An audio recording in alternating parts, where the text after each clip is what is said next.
All right, welcome to yet another 9 p.m. conversations. This is Prashant and I have with me Lokesh. Welcome, Lokesh. How have you been since we last Hi, talked?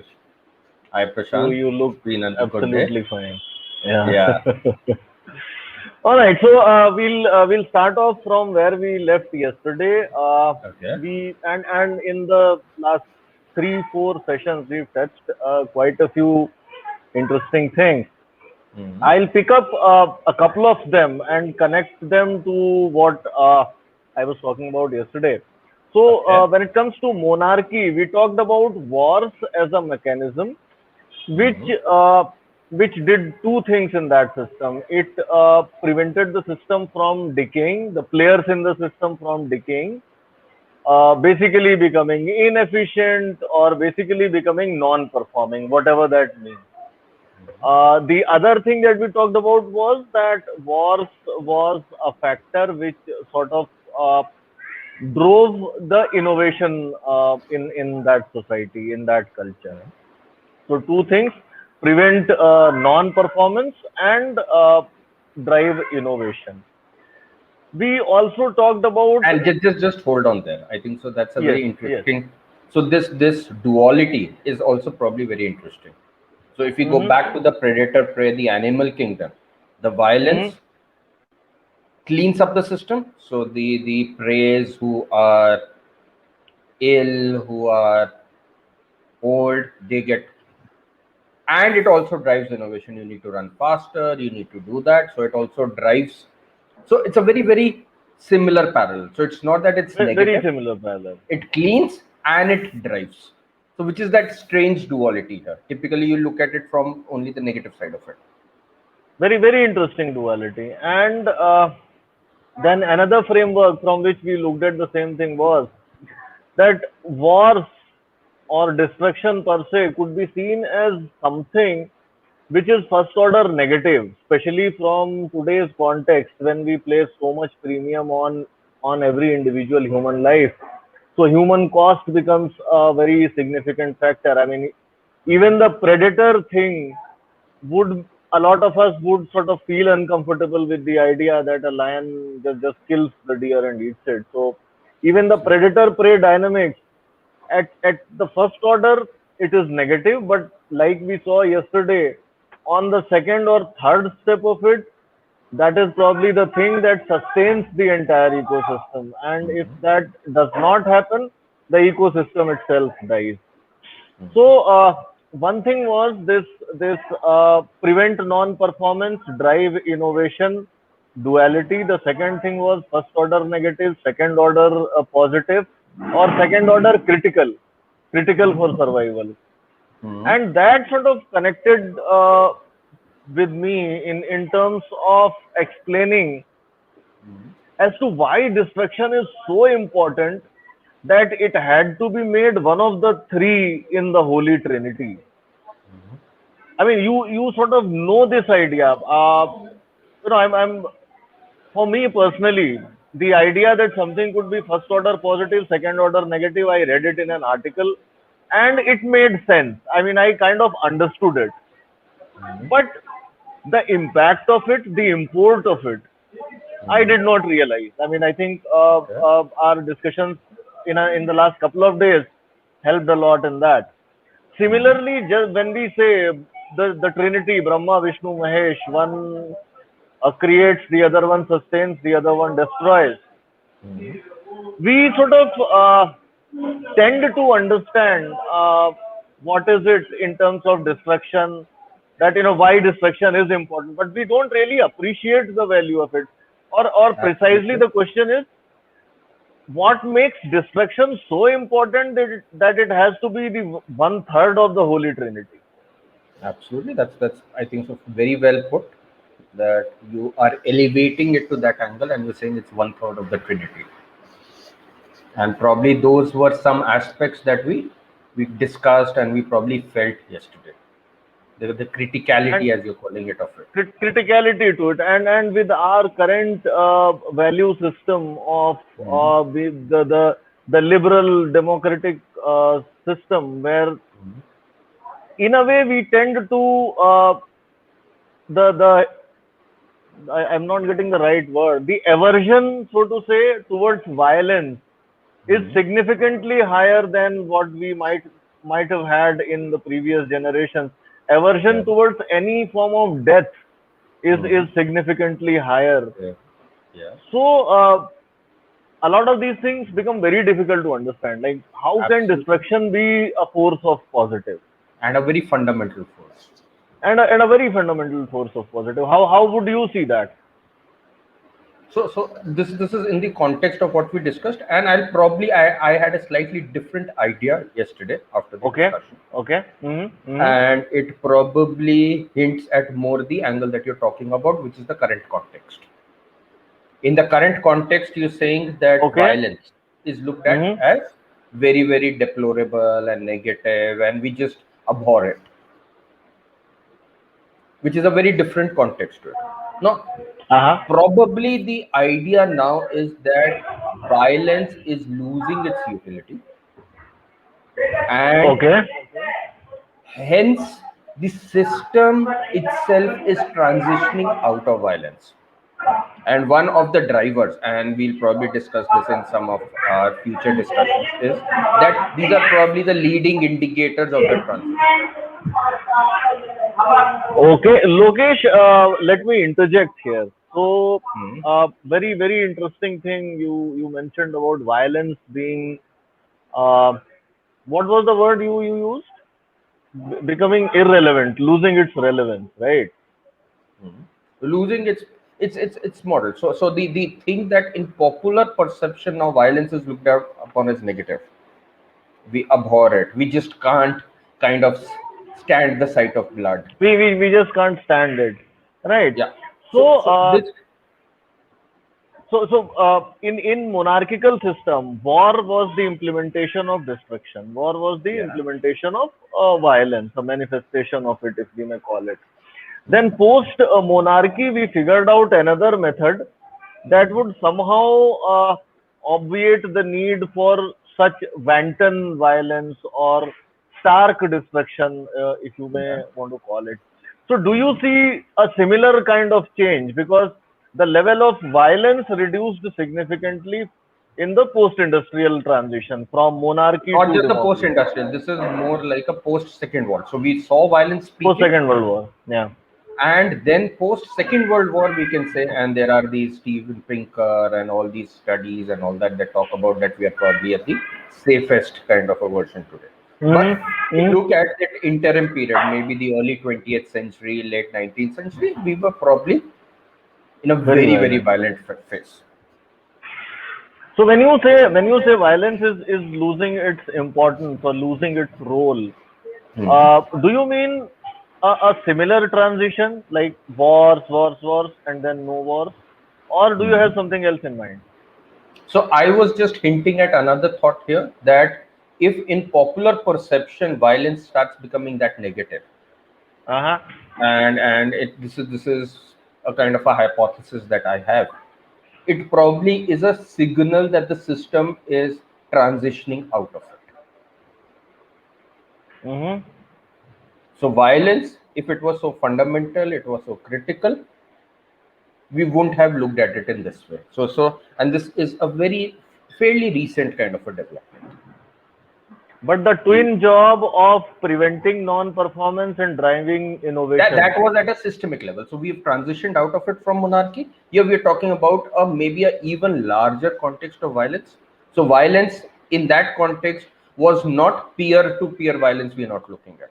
That was more like Mm-hmm. systemic violence from a monarchical system. Now, violence can Mm-hmm. exist at many levels. Today, when we Mm-hmm. look at our systems today, we look at violence in relationships, abuse, Mm-hmm. abusiveness, those kind of things. That's again Mm-hmm. a form of violence. We're looking at employer-employee kind of relationships, parent-child Mm-hmm. relationships, marital Mm-hmm. relationships. So, where we now talk about abuse and violence, Mm-hmm. and a lot of violence here that we talk about is also not really physical violence. So we Yes. transition. Yes. So the violence that we were talking about in the monarchical context was a different form of violence that we were talking about. Mm-hmm. But I think we're looking at maybe a larger picture of violence today, and at an individual level, maybe the system is starting to transition Mm-hmm. out of it. If I draw a parallel, and maybe it's worthwhile as a parallel, if you go back to the animal kingdom and we look at even say predators or prey, typically intra-species violence is very low. So if we come to the primates, you start Mm-hmm. finding significantly more intra-species violence, but typically intra-species violence is fairly low, and you could come back to very momentary causes of it. So it could be fight over a food or an incident, and in most cases people back off, or the Uh-huh. somebody would back off. It Somebody, could be one about person would back mate, off. mate. Okay, you get it, you're in the heat of the moment, but it's large, so it's not calculated, it's not coercive kind of violence, it's more in the moment kind of a violence. It's not a strategic activity. It's in the heat, if I can call it. Uh-huh. In our case, it's probably very long term violence, wherein violence is like one of the things that we are kind of consumed and submerged in Mm-hmm. when we think about all Mm-hmm. our relationships, all our actions. So that was the larger context. Now that violence is going out of it, we might see a transition out of it. That may Mm-hmm. be the long term direction we are going towards.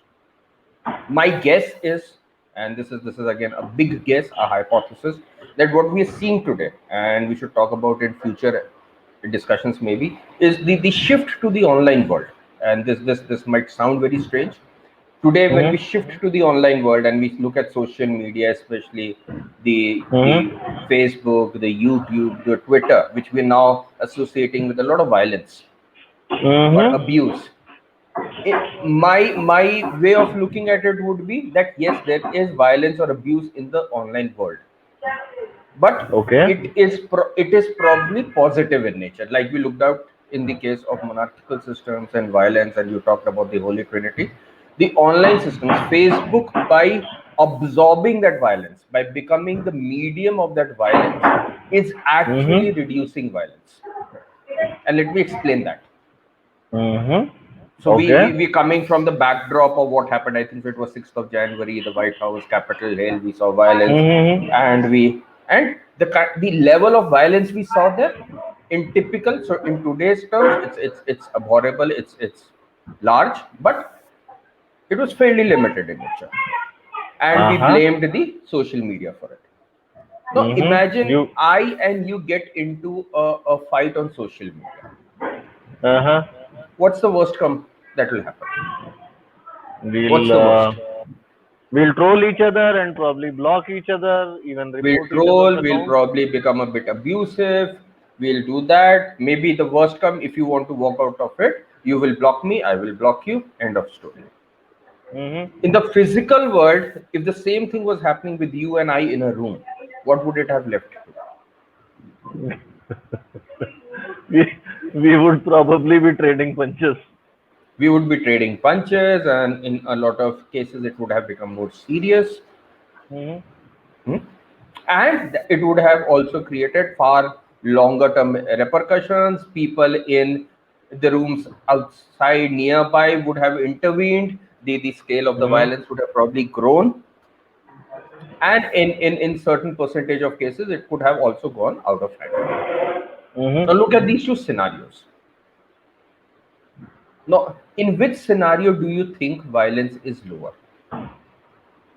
Obviously, with the online outlet of a lot of steam. So with the online outlet, so that I think so is a very interesting way of looking at it. So in a sense, it's I like a think. sponge. Look at. I think it's. I think.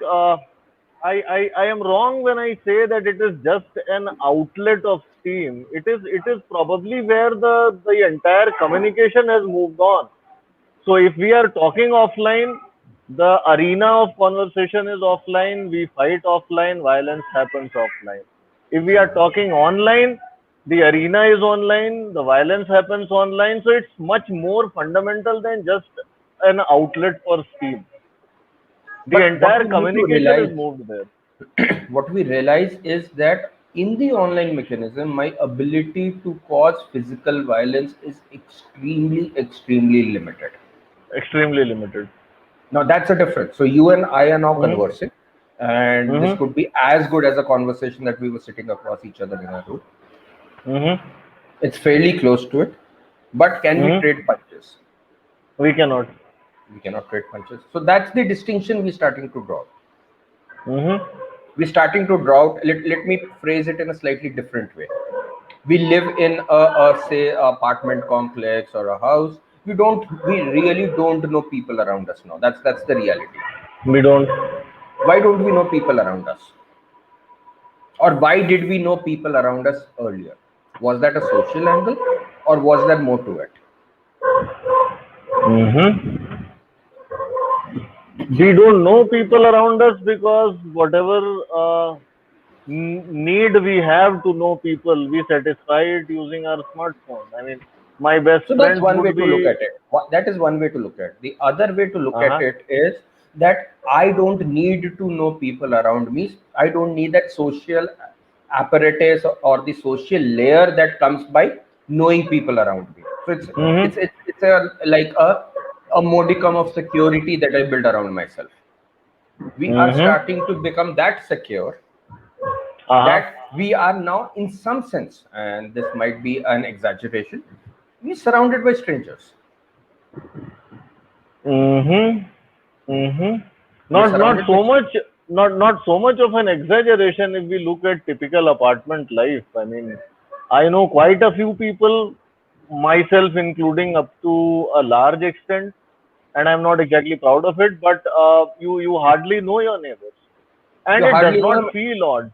It does not That's feel odd. I think that is the more important point. and why does it not feel odd? So one is you're Mm-hmm. saying it does not feel odd because of the angles that we talked about, that we are moving online. It also does not feel odd because some of the needs or some of the requirements that were getting fulfilled were happening are no longer required to some extent. So Mm-hmm. that's the balance we're talking about. Mm-hmm. I think somebody has remarked, which is that social media is also increasing the violence inside people's mind. I That is probably the reaction we are seeing today. I guess in Okay. another decade, a couple of decades, this is the early phase of it. This is the build out phase we are in. So in the build Mm-hmm. out phase, if we want to absorb that violence, if we want to be that sponge, if the online world or the social media world needs to be that sponge, it needs to attract it. It needs to be the magnet for violence. Okay. Is that is a very interesting point. What you are essentially saying is, it, like a Pied Piper, it attracts that violence and then kills it, And then or slowly we know the neutralizes it, direction. or And then we removes the know sting out of it. and removes the sting out of it. And it's hard to imagine that now we're starting to build frameworks that don't be abusive, trolls will be looked down upon. Imagine a decade or two and we are able to handle it. What Uh-huh. would be the normal situation out there? So obviously today when we look at it, and we look at it in a slightly different context, and we look in a context wherein the online world or this world in our minds was Mm-hmm. a very sanitized world. So we're also coming from that impression of it.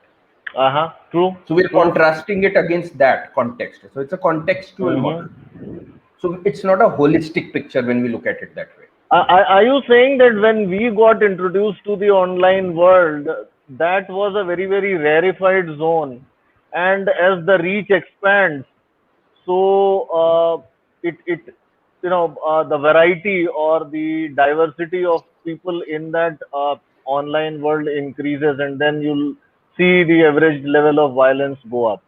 Is that what you're That's saying? one. No, I'm not saying that. I'm saying that Uh-huh. it's possible, and Uh-huh. it's a perspective to be looked at, that the online world Mm-hmm. is in a way a solution to this problem of violence that we are wanting to have. So Let me rather than being articulate. the cause of that problem, it's probably Uh-huh. leading us down that path Uh-huh. wherein we saw that. And an example, if any, I can quote, is the shift from monarchical systems to the democratic systems, and we saw the world wars, we saw all of that happen, and then we have seen the reduction in violence. We did not have a Mm-hmm. peaceful transition. We did not have a peaceful transition. Okay. The Mm-hmm. transition was topsy turvy. It went through fair amount of enhanced or increased violence, and then Mm-hmm. it started to find its feet. Mm-hmm. Something Mm-hmm. probably similar is happening, that when you imagine maybe 10, 15, 20 years from now, the world, in the online world, you really don't know who is around you. You can't depend upon anyone. Mm-hmm. You need a model wherein you don't have any defense if somebody walks up to you and does something to you. Mm-hmm. Mm-hmm. We are increasingly going towards that world, which is very different from the world of villages, wherein a family used to be surrounded by their relatives and the large family, and it gave you a framework to. It was a protection mechanism. It was a It clan was a protection or a prediction mechanism. tribal Uh-huh. protection. To a model where you are absolutely alone. You really don't know anybody. So two things, Lokesh. One thing is that when we talk of transition from monarchy to democracy, or a reduction of what you call the system level or interstate violence, that is interstate violence. When we talk in terms of social media, we are talking about inter individual violence, if I may call it. The other thing is, when you say that it is attracting violence, social media is attracting violence, and now we have things being introduced that you don't have to be abusive. Abusive accounts are blocked, access is denied to them. All of those things. So, are we in some way saying that if we have 10 years, or if we have young people who for the next 10 years grow up with social media, where the most violent thing they have done is post some nasty comments on Twitter or Instagram or Facebook, and you Gotcha. keep doing that for 10, 15 years, then Mhm. 15 years down the line, a lot of those guys would probably be incapable of actually throwing a physical punch or taking it. And if you control those tendencies online, the nastier tendencies online, you've actually reduced the amount of violence in the system. I would say I would partially agree with you and partially Hmm. disagree. And Okay. where my disagreement is that you are giving a causative model to that. Positive model You are, to throwing physical punches. yeah, and their reduction. What Okay. probably we have been arguing is that systemically we are trying to Hmm. reduce it. So the causative model is really, so this is, in some sense, there is no deterministic path to reduction of violence. We are trying to figure out some way to reduce violence. Okay. Hmm? So we're not building a very logical step-by-step explanation. Hmm. So that's the difference. So the way you argued it out was a logical step-by-step framework. A leads to B to C to D, and here we reach it.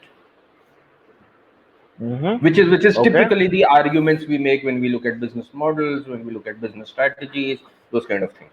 But what probably I would tend to argue and believe in is that systemically we are probably promoting and moving to a world of non-violence or lesser violence, and maybe there would be a time in future wherein violence probably disappears. So then That the first question would be, why is system trying to do that? Why is system trying to reduce which violence? would be a more fundamental question. So Hmm. that is the more fundamental question here, according to me, rather than the causative model that you were talking about, which is why I said Hmm. I disagree with you. Okay. So that Okay. causative model, if we start looking at those causative models, there can be a lot of outcomes we can construct out of it, which would probably be in Hmm. the opposite direction. Okay.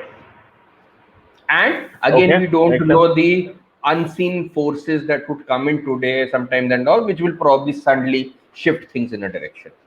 When we're talking Hmm. about here, we're talking about the systemic force, which is probably, if we can say something is a systemic force, then that is probably pushing us into this era of no violence. I'm not saying non-violence. I'm saying an era of no violence in some sense.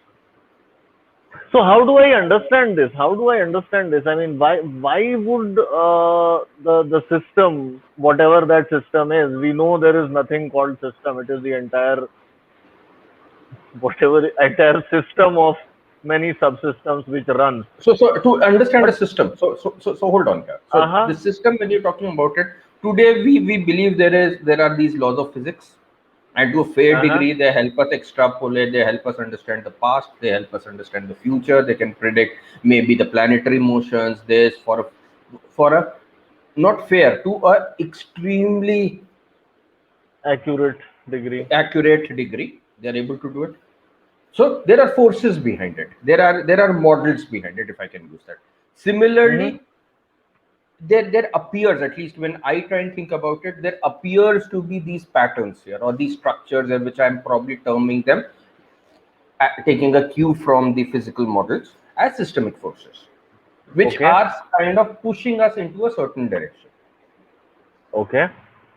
And one of the broad hypotheses that I have, and which I think we should look at as Mm-hmm. Homo sapiens, is that how does that work, and how do we use that to our benefit? Evolution, as we say, was a process. So today, from a Darwinistic model, we know evolution is a process. There is non-determinism there, but there is a directional process that we have seen over the ages. By non-determinism, you mean that we I cannot can't I can't say what specifically would be the predict. next thing, what would be the next thing, or what will come out of that evolution. You can't say that. Uh-huh. One But one particular step, where will it land? That is not something you can predict. you don't even know what kind of stuff would come out of it. Mm-hmm. So today, if you look at evolution and say evolution is still happening, what would humans evolve into? You don't know. That's We non-deterministic. don't know. Mm-hmm. That's we don't know that. But there seems to be patterns, or what we can term as systemic forces. And I'm trying to argue that in that construct, a hypothesis can be built that we are probably moving from violence to no violence. That could be one construct to look at this whole thing. There was an Okay. era wherein violence became a very powerful way of doing things. Mm-hmm. It was probably something that led to a lot of things, to an era now Okay. wherein the value of violence is diminishing. The system sees that value getting diminished, and is in some sense transitioning out of it. And you don't have We a don't have positive hypothesis about it, as in terms of what could possibly be causing it. We don't have an opinion or a hypothesis on that. So what could be causing it? So what led to violence? Probably I have a hypothesis for that. Okay. And the simple hypothesis is it's agriculture that led us to violence. Mm-hmm. The core construct of agriculture is very different from the construct we have in nature.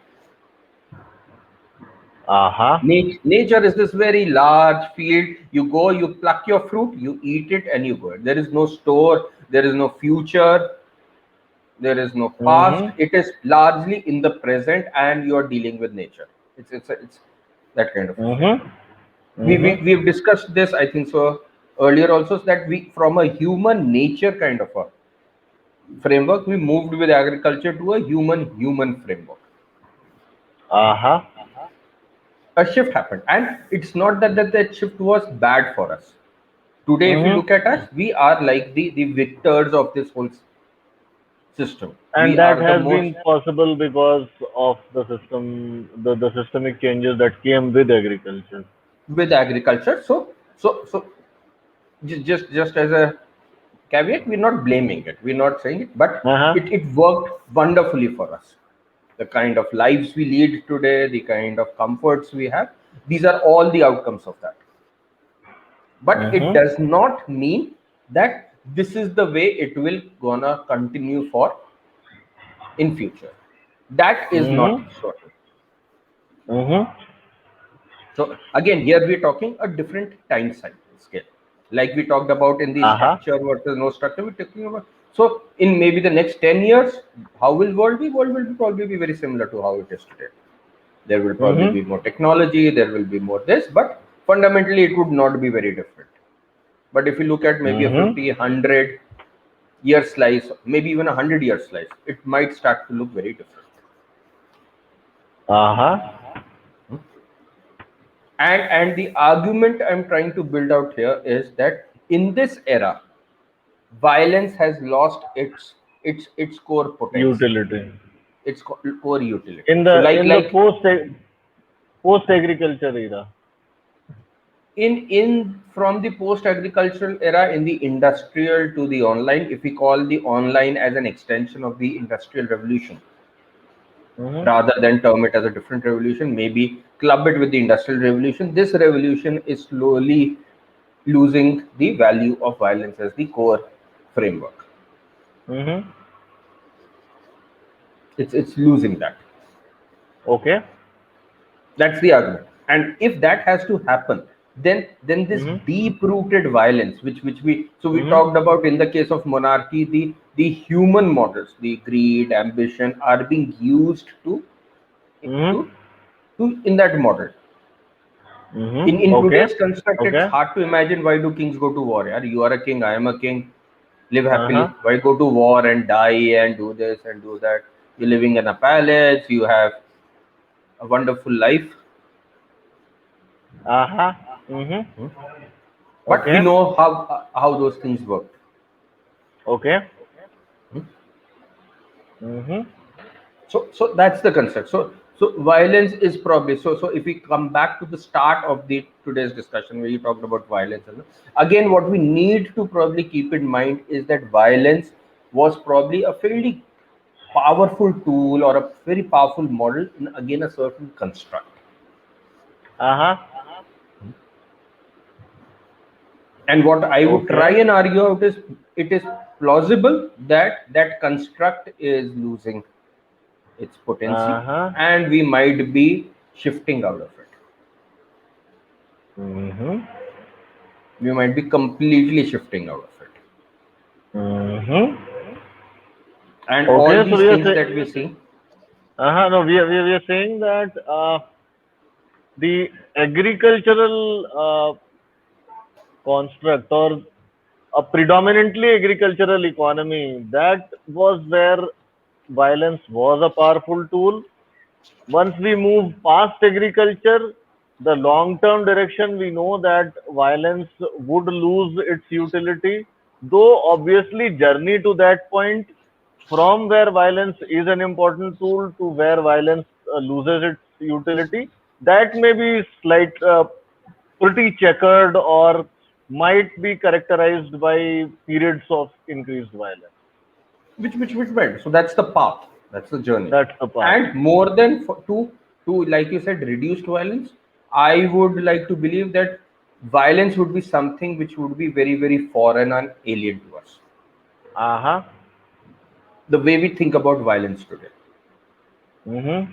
And hence it would have even implications on peer relationships, how we think about it, the competitive spirits we have, a lot of stuff, the relationships we have. So it's not just about that, it has implications into everything that we see, because a lot of these things are driven by a core angle of, if I can call it, violence or a core desire to outdo, which we built out as a fundamental framework for us. So that again is interesting. So you are saying that when we say violence will become a foreign concept, we are not just saying that people will stop throwing physical punches, but we are saying that the aggression or combativeness in many other aspects of life might reduce or become unknown or become unlearned. And it might become unlearned is probably the right way to put it. And a very specific example and something that I find very interesting is, are you also trying to suggest that competitiveness would also reduce? It would change. Would it reduce? And what would it mean? Okay. And would it become momentary competitiveness versus long-term competitiveness? Now they start looking different. Let's go back to the animal kingdom. Uh-huh. If there has been a kill, while Mm-hmm. eating it, there is competitiveness. Mm-hmm. Post that, is there competitiveness? So how would you look at that? Would you call it a Okay. reduction of competitiveness? It's the structure of competitiveness that might work, might completely Mm-hmm. transform. Today, when we look at it from that momentary competitiveness, we have moved to long-term competitiveness. That's the shift we created. That's the agricultural shift. We really don't care about momentary competitiveness.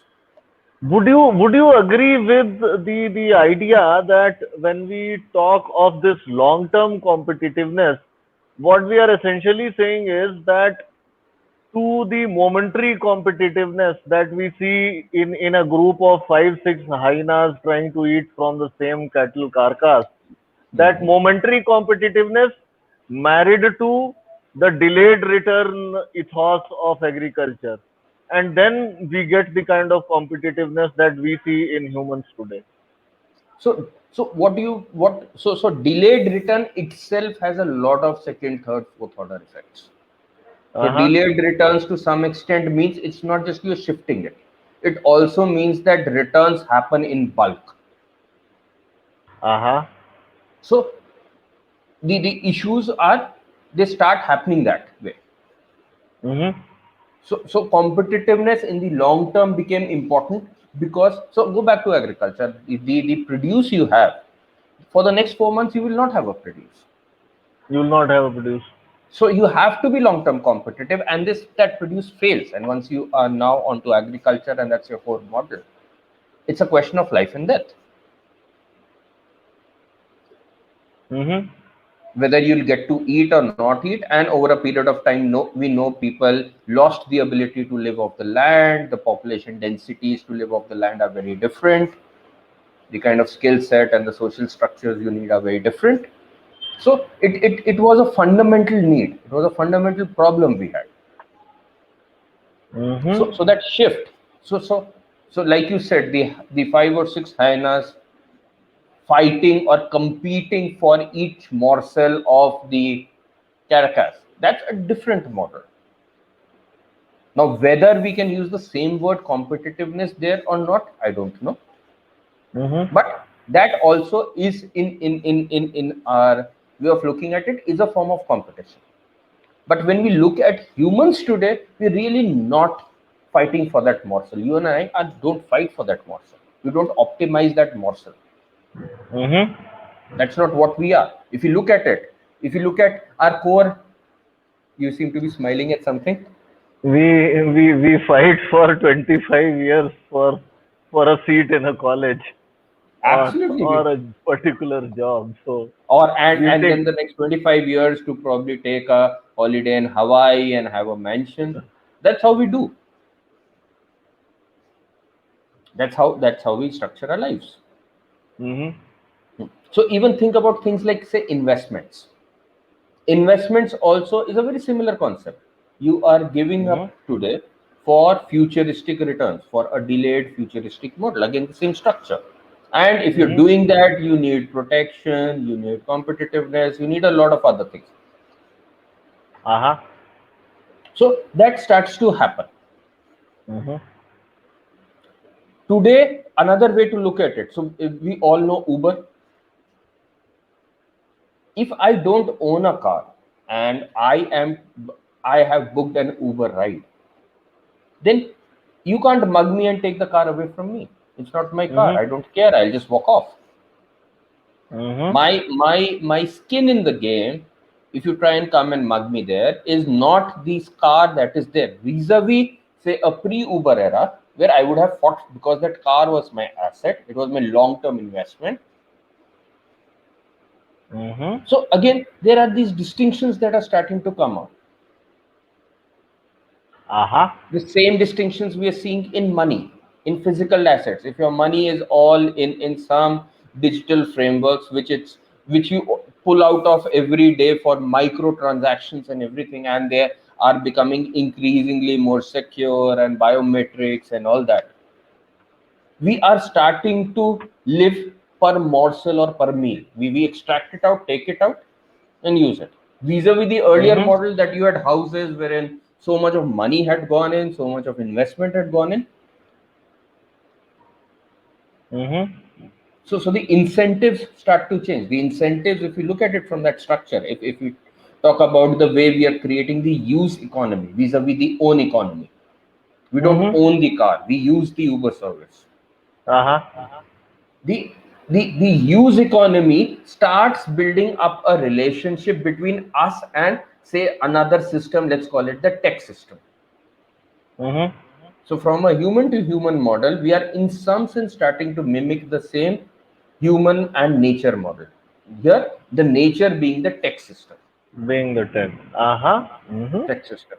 And just to build on it, and this would probably be the most controversial part of the whole hypothesis, is the kind of artificial intelligence and the ML and stuff we are talking about here might have also very interesting implications on how we build this up.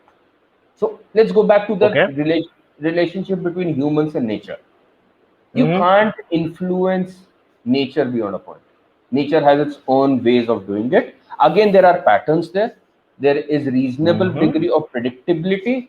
There is Mhm. unpredictability. Agency is not there. No human is in charge. And in some sense, that creates an environment wherein we can live, coexist peacefully, because we know that you are not to blame if the rains did not happen. I am Uh-huh. not to blame if the rains did not happen. That's a different model. That's a different force. Mhm. Mhm. That's the way it So, works. So, hold on, hold on. mhm. Yeah, Hmm? yeah. Now, Please if we go on. come back to this tech system, today when we Uh-huh. look at it, when we look at Uber or when we look at anything or a Google, what we see are the Google engineers and the Uber engineers and the algorithms and that we see a lot of agency there and a lot of optimization and maximization being done by those folks. Mhm. Fast forward it maybe 4 5 cycles, maybe 5 decades, maybe a century, and with the layers and layers of technology being built out and AI being built out and ML being built out, it is plausible that the system becomes that complicated that it basically loses a single person loses the ability to tinker with it, or a group of people lose the capacity or the capability to tinker with it. Mhm. That's the construct of nature. A group of people lose the ability to tinker with nature, really speaking. They can have Mhm. microscopic or very, very localized impacts, but largely Uh-huh. speaking, they are unable to tinker with it. Mhm. Imagine that kind of a construct that technology is moving towards. Mhm. So the systems Makes work sense. Uh-huh. in So, that scenario. If yeah, you please go on. get blocked off Uber, would you blame the Uh-huh. Uber engineers? You would not probably you would not spend too much sweat on your failed attempt, if I may call And it. you also know there would be nobody in that call center that you can call up and say please please please restore my account. All these things, that's again agency. That's too much of power built in a single individual. If that single individual has that kill switch or that restore switch, that's Mhm. that's humongous amount of power. That's humongous amount of discretionary power or agency. Mhm. Mhm. We can be reasonably certain that in a few cycles of these kind of things would start to So reduce. we are talking about a system which is very, very similar to the hunter-gatherer system. A hunter-gatherer system lives under the grand umbrella of Mother Nature. He Mhm. plucks fruits whenever he feels hungry, or hunts a little rabbit whenever he feels hungry, or sleeps under a tree, drinks water from a river, and that water is No, available. imagine what you said. Similarly, Hunts. That's like a Uber Eats or a DoorDash or a Zomato and Swiggy. yeah, Sleeps under a tree. That's an Airbnb or an Oyo room or that's how we're moving. that's where If we are you think moving. about So think about each of these here we, pieces. So here we have this grand tech umbrella, Mother Nature versus Mother Tech, where you are just connected to that system, and all you have to do is make an attempt to access that new fresh apple or that shade So you under a will need tree. to pluck it, you will need to eat it. So those are your efforts, those are your choices, those are your uh, I don't know what word to use here, but those are Hmm. your enterprises.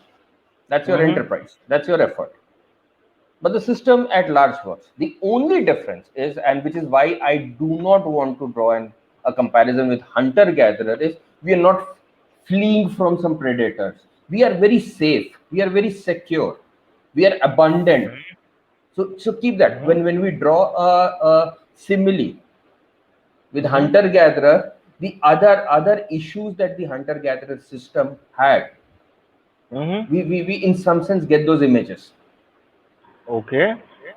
This is, we are not at the mercy of the climate system. We are not at the mercy. We are in our apartments, in our houses, or whatever they are, in our rooms. There is air conditioning or heating, climate control. We have water coming to us. We have we have all these facilities. We are all these things. So we're not hunter gatherer in the context of that.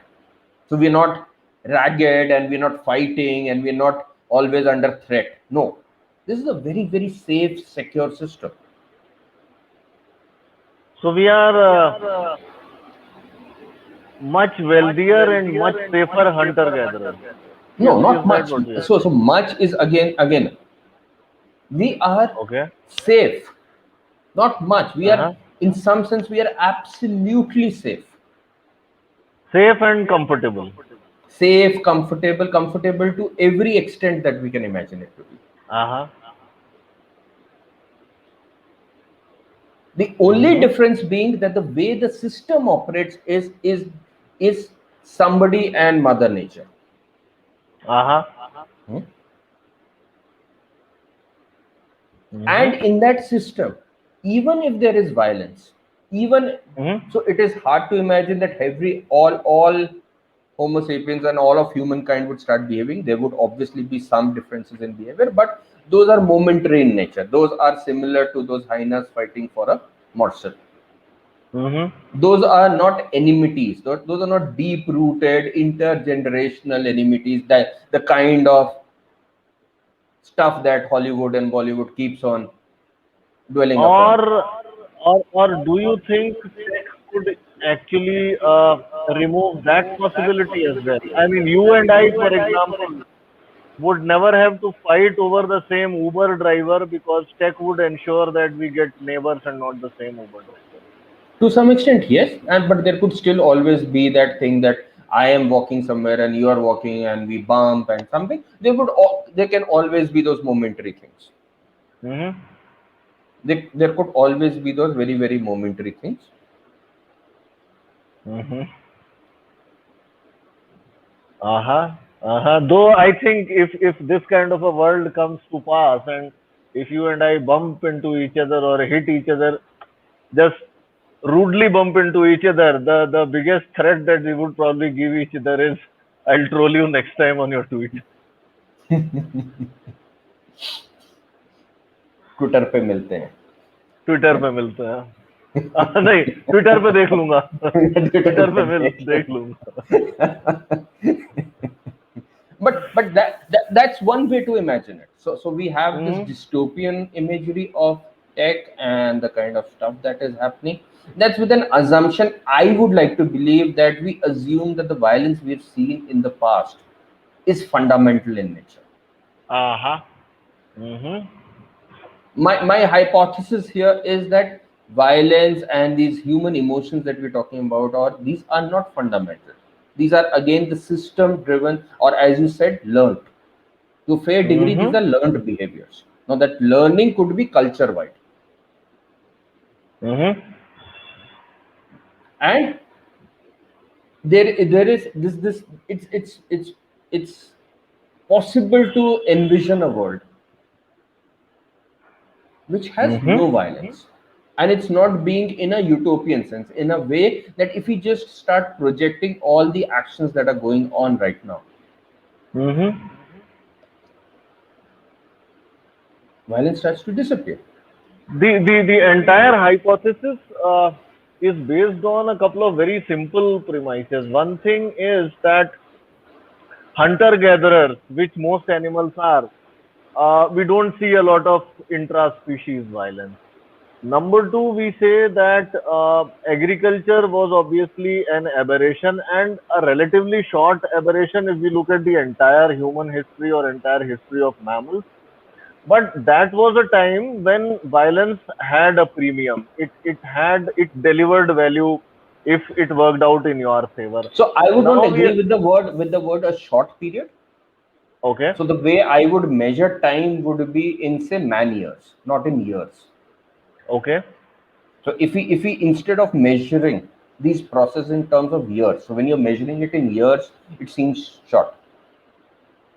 But if we same thing hmm, measure it in terms of man years, and that is relevant because all of the development and all of that progress from agriculture to post-industrial that we see is a result of those man years and not just years. so it's relevant because our unit of system works on man years rather than on years. Hmm. So we built this interconnected world wherein something happening here starts to propagate itself, and everybody is playing a role in propagating it, in storing it, in starting to do that. So Okay. we are in some sense, if look at something very simply, and we probably would laugh at it. Uber happened somewhere in the US. I think so this Hmm. was what, 2008, 2009, 2010 circa, and within two Hmm. three years 4 years it had mushroomed all over the world. Hmm. Now this is the speed of transmission that we have built. Hmm.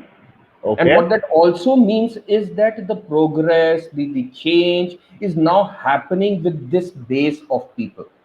So Hmm. much. So if we try and measure it in the number of neurons that went into it, or something else that Hmm. went into it, then man years is probably the better way to look at it rather Man than years years. is the better way. And if you look at it in terms of man years, then it's not been that short. Hmm. So if we Hmm. trace Homo sapiens on a man year scale rather than a year scale, then these periods have been fairly long.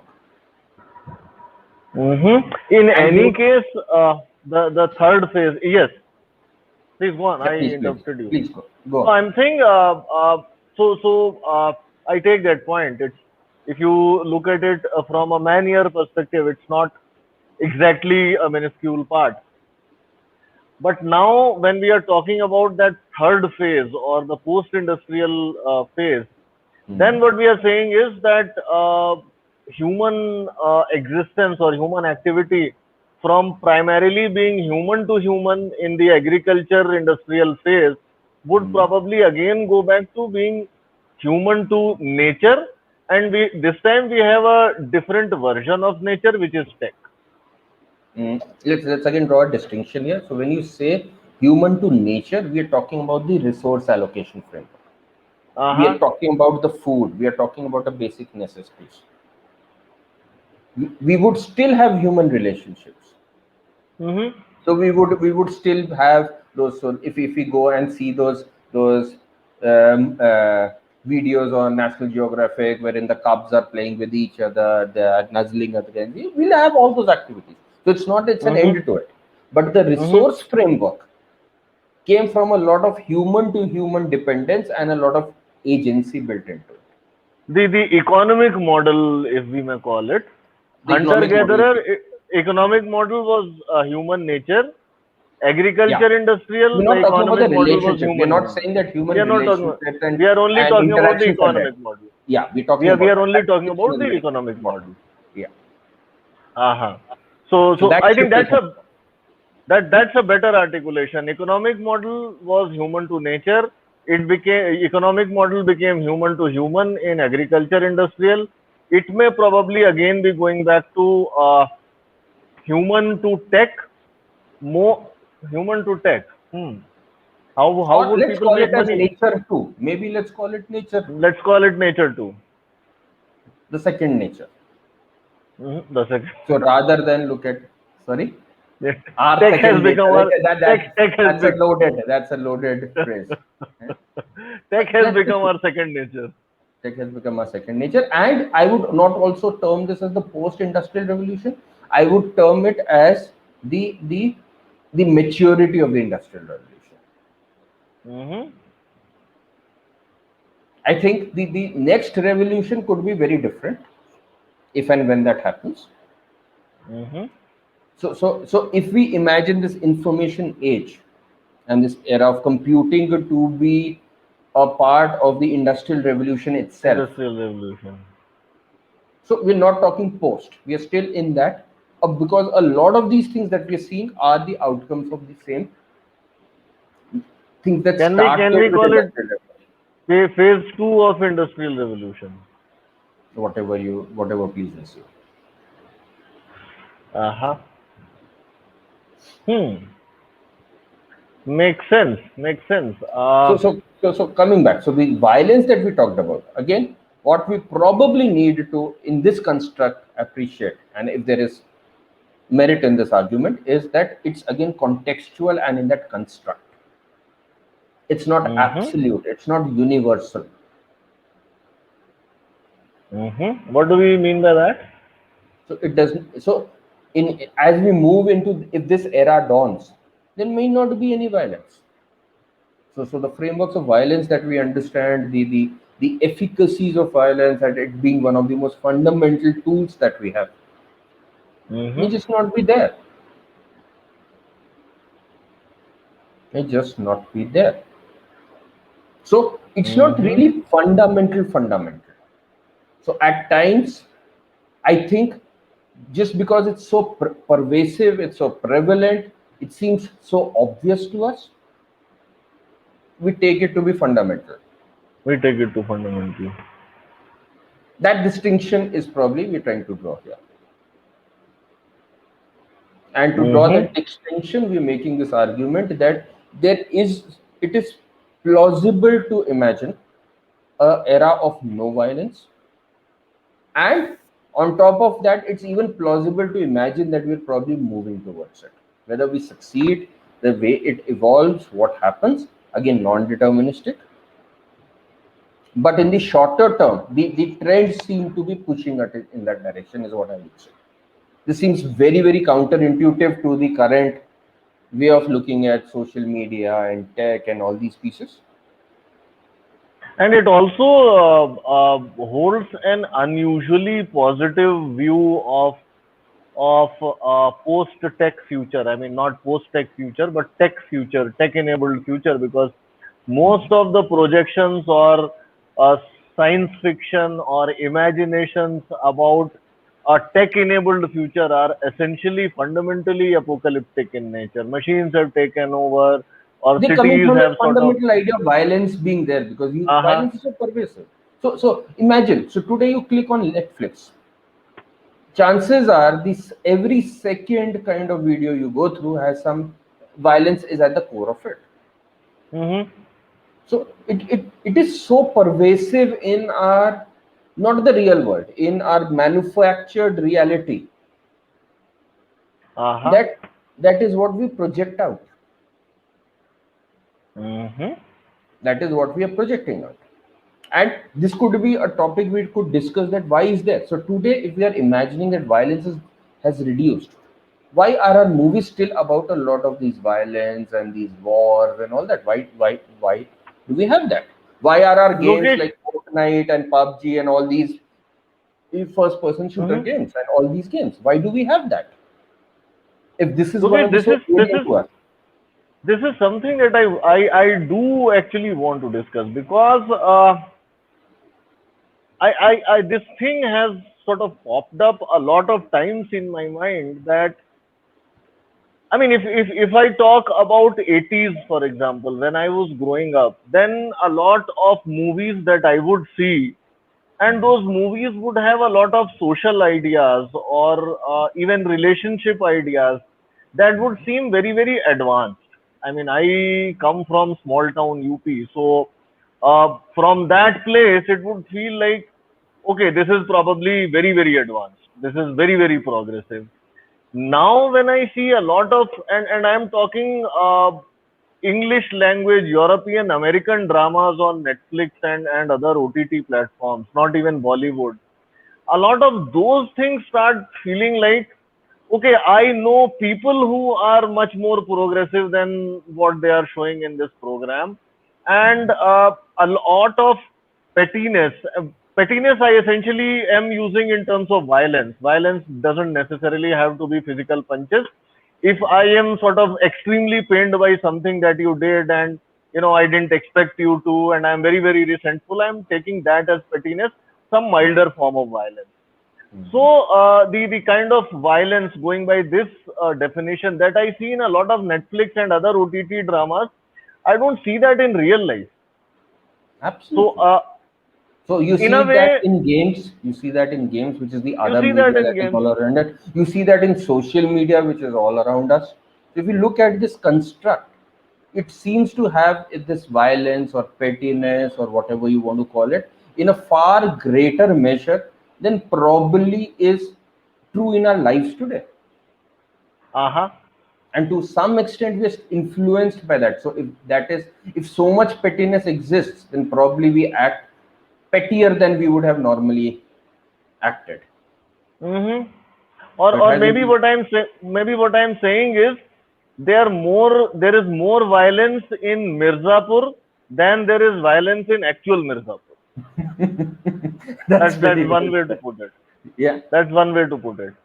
So we see that all the time. The OTT, all of them are terrorist movies or this.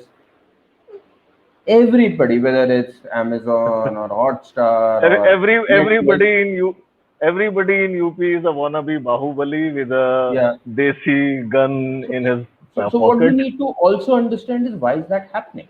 So could Hmm. there be explanations for it, which will probably help us understand, appreciate if we can decipher something there, maybe some Let's let's insights.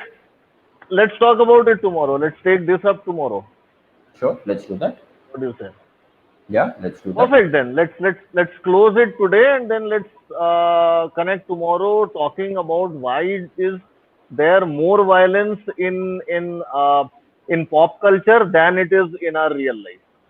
When possible. That's what we Absolutely. I talk think about. that's very well said. So let's discuss it tomorrow. Perfect. Great session. Bye. Thanks everybody. Thanks Lokesh.